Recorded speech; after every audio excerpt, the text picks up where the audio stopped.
Assalamualaikum class.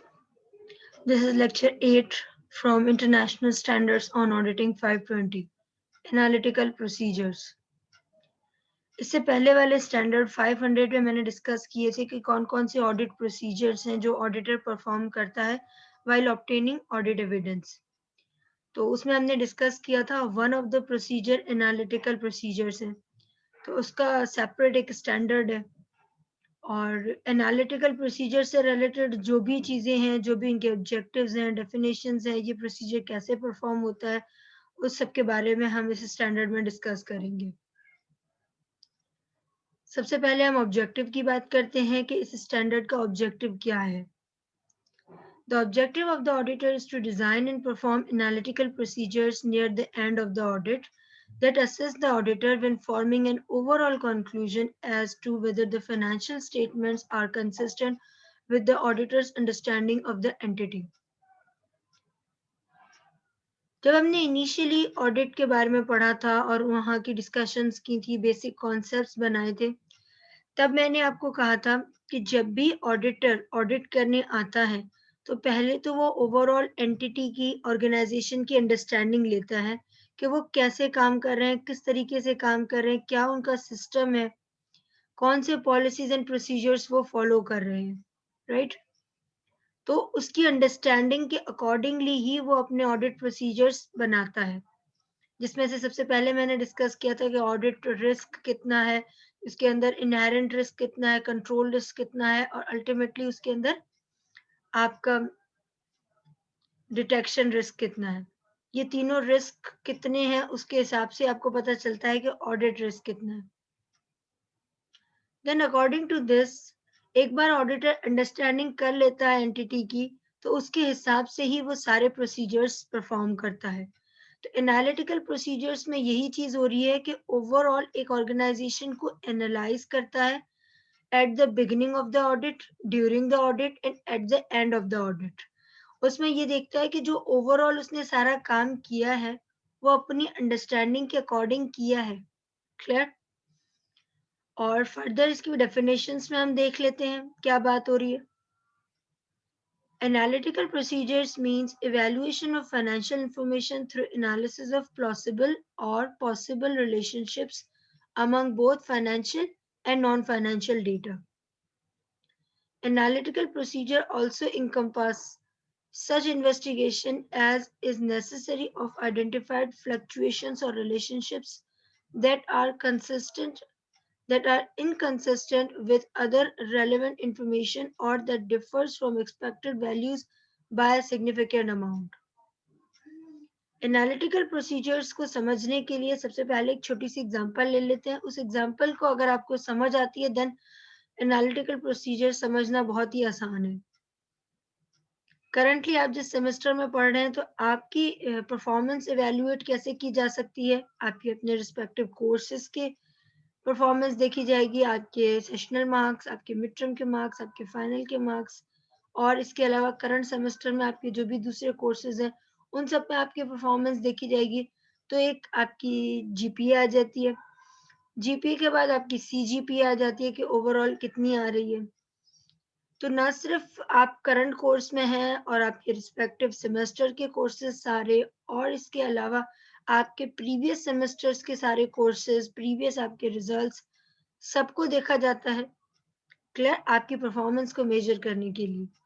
तो इसी तरीके से एक ऑर्गेनाइजेशन की ओवरऑल परफॉर्मेंस देखने के लिए, उसकी अंडरस्टैंडिंग के लिए देखा जाता है कि उसने करंटली इस साल में क्या परफॉर्म किया है और इसके अलावा उसने same similar head of accounts में कैसे परफॉर्म किया है, लाइक उसका नेट प्रॉफिट कितना है, ग्रॉस प्रॉफिट कितना है, रिटर्न ऑन एसेट कितना है, रिटर्न ऑन इक्विटी क्या है। Get it. ये सारी चीजें हमने पैरेलली देख ली इस साल की। इसके अलावा इसको कंपैरिजन करते हैं प्रीवियस ईयर से तो उसकी परफॉर्मेंस पता चल जाती है। तो ऑडिटर भी यही काम करता है सारा कि जो जो उसने अंडरस्टैंडिंग करंट ईयर में ली है उसको कंपेयर करता है पास्ट रिकॉर्ड्स के साथ। तो पास्ट रिकॉर्ड्स में उसने क्या काम किया है, कैसे काम किया है, किस तरीके से काम किया। क्लियर। तो एनालिटिकल प्रोसीजर्स में बेसिकली आप रेशियोज कर रहे होते हो, हॉरिजॉन्टली आप चेक कर रहे होते हो रेशियोज कैलकुलेट करके, वर्टिकल रेशियोज कैलकुलेट करते हो, ईयर टू ईयर कैलकुलेशन करते हो, इससे आपको आइडिया होता है और इससे फौरन अंदाजा हो जाता है कि किस तरीके से आपके रेशियोज अप एंड डाउन जा रहे हैं। क्लियर? इसके अलावा यहाँ पे एक और बात हो रही है एनालिटिकल प्रोसीजर्स की डेफिनेशन में कि आप फाइनेंशियल और नॉन फाइनेंशियल डेटा को आपस में कंपेयर कर रहे होते हो।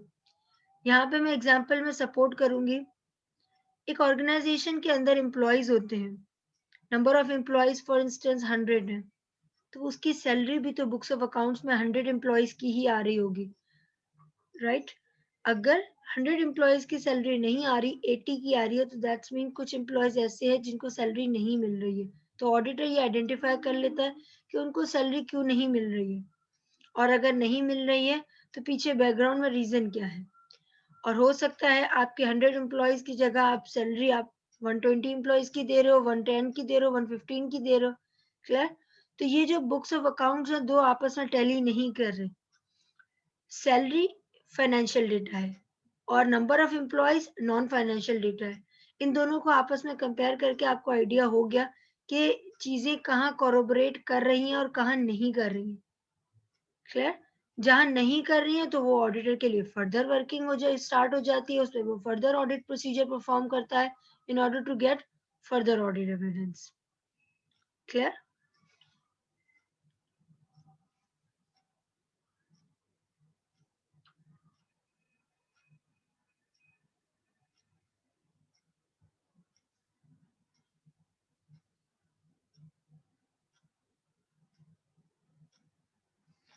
अब आगे हम बात करते हैं analytical procedures that assist when forming an overall conclusion. Overall conclusion means year end पे जब आपका खत्म हो गया सारे बुक्स ऑफ अकाउंट सब कुछ, उस वक्त आप देखते हो कि एनालिटिकल प्रोसीजर्स परफॉर्म करके कि आपकी जो अंडरस्टैंडिंग है और ऑर्गेनाइजेशन के ओवरऑल परफॉर्मेंस है क्या वो मैच कर रही है। तो वो देखने के लिए कौन कौन से प्रोसीजर परफॉर्म करेगा, कैसे करेगा, उसको एनालाइज कैसे करेगा और फाइनल कंक्लूजन कैसे निकालेगा, हम वो इस स्टैंडर्ड में डिस्कस करते हैं। The auditor shall design and perform analytical procedure near the end of audit that assist the auditor when forming an overall conclusion as to whether the financial statements are consistent with the auditor's understanding of the entity. Objective में हमने यही बात की कि auditor यहाँ पे analytical procedure at the end of the audit perform करता है, ये देखने के लिए कि जो बिगनिंग में मेरी अंडरस्टैंडिंग थी इस एंटिटी से रिलेटेड और ड्यूरिंग द ईयर मैंने जो ऑडिट किया उसमें मेरी अंडरस्टैंडिंग डेवलप हुई, तो क्या at the end of audit वो सारे कंक्लूजन्स आ रहे हैं, क्या वो आपस में कंसिस्टेंट है। क्लियर? तभी एक परफेक्ट ऑडिट हो जाता है। फर्दर यहाँ पे बात करते हैं analytical procedure include the consideration of comparison of entities financial information with like, यहाँ पे क्या बात हो रही है, आप कंपैरिजन किस किस का करोगे आपस में। Compare information for prior periods, आज करंट ईयर की सेल्स को आप प्रीवियस ईयर की सेल के साथ कंपेयर करोगे। क्लियर? और इसके अलावा करंट ईयर के प्रॉफिट को पिछले साल के प्रॉफिट के साथ कंपेयर करोगे, राइट? पिछले साल का जो प्रॉफिट आया है वो आपकी रिटेन अर्निंग में लिखा हुआ होता है और वही प्रॉफिट आपका आगे कंटिन्यू हो रहा होता है कि भाई बिजनेस में ये प्रॉफिट पिछले साल हुआ था। क्लियर? तो ये चीजें हैं कि बहुत सारी ऐसी चीजें हैं जिनका ओपनिंग और क्लोजिंग बैलेंस हम चेक कर रहे होते हैं, इवन दो उनको उनके आप पिछले साल के बजटेड को इस साल के एक्चुअल के साथ कंपेयर कर रहे होते हैं, राइट?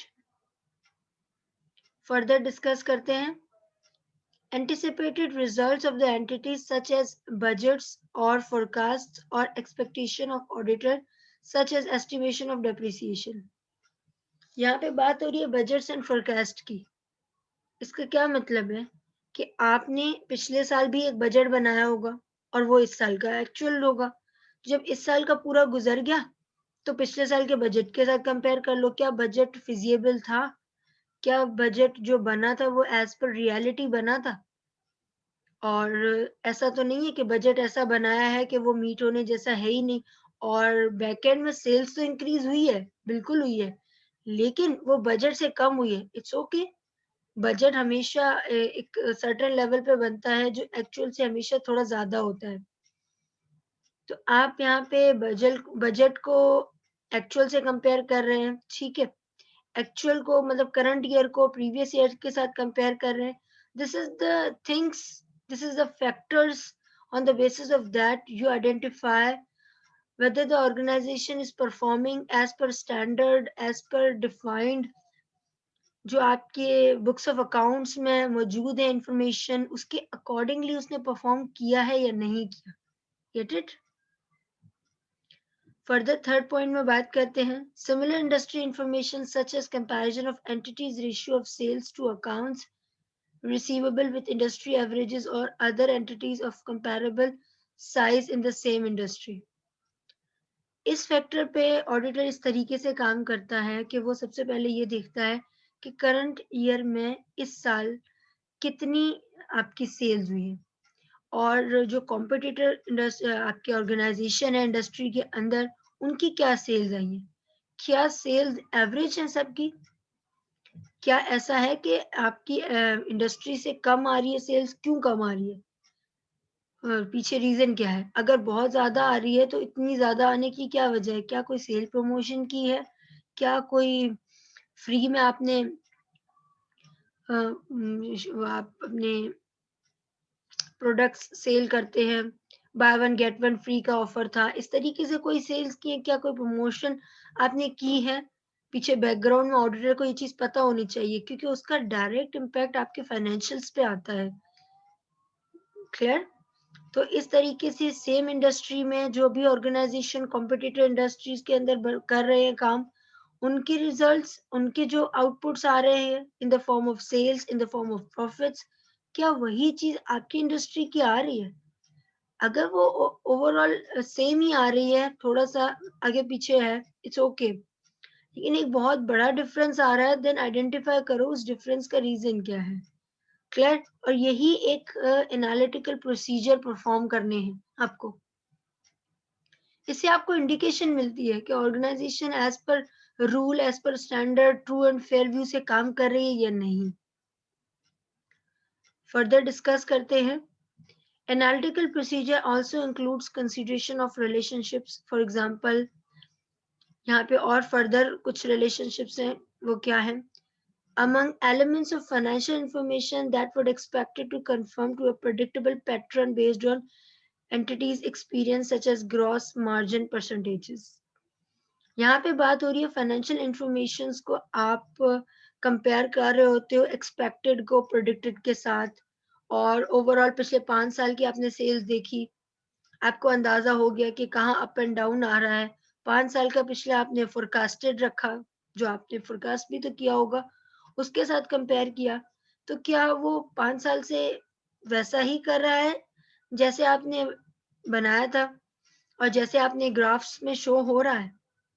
अगर नहीं हो रहा तो पीछे रीजन क्या है। कम की भी रीजन होती है, ज्यादा की भी रीजंस होती है, और ऑडिटर उन रीजंस को आइडेंटिफाई करता है और देखता है वो सिचुएशंस के अकॉर्डिंगली वैलिड है या नहीं है। अगर वैलिड है then go for it, otherwise perform further audit procedures. Next, between financial information and relevant non-financial information such as payroll cost to the number of employees.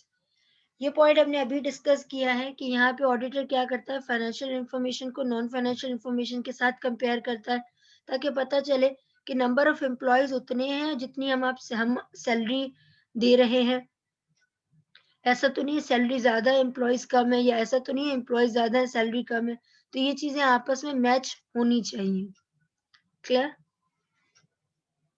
और यहाँ पे मैं कहूंगी, यहाँ पे ओवरऑल जो ऑडिट प्रोसीजर्स आप परफॉर्म कर रहे हो while performing analytical procedures, conclude करती हूँ मैं चीजों को। सबसे पहले ऑडिटर एक्चुअल को प्रीवियस ईयर से कंपेयर करता है। सेकंड, एक्चुअल को बजट के साथ कंपेयर करता है।